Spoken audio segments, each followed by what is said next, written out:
What can you do for varicose veins? So there's several different things that you can do for varicose veins.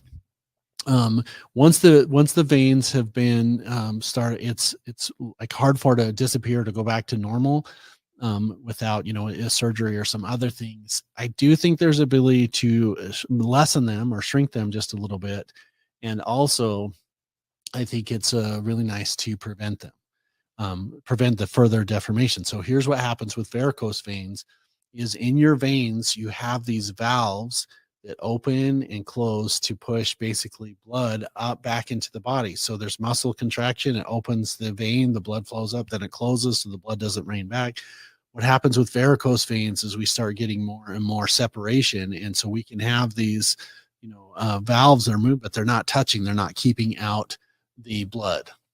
Okay, the next thing that I would recommend for varicose veins is something called Collinsonia root. And Collinsonia root is a vascular astringent. They sometimes call it stone root.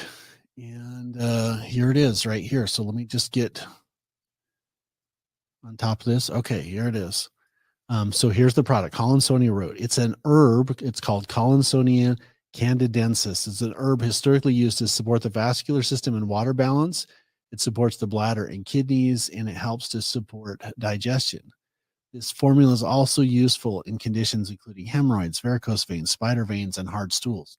That's what I've seen in practice. Obviously, you make the statement it's not approved by the FDA, or the statements haven't been evaluated by the FDA. This is just my experience with varicose veins. So that's number one. The other one that's really useful for that is called Hamamelis, relief of inflammation, minor skin discomfort with hemorrhoids, varicose veins.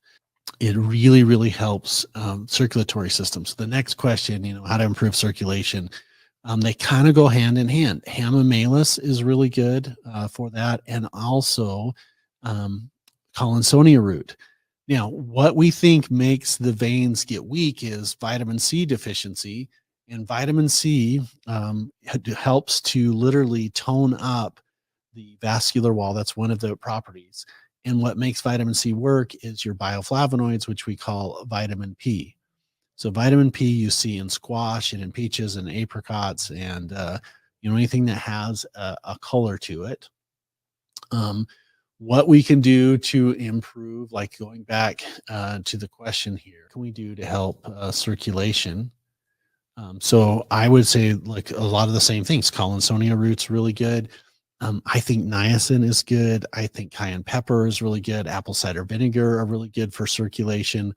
Also, there is a mineral called phosphorus. It's not a very good tasting mineral therapy.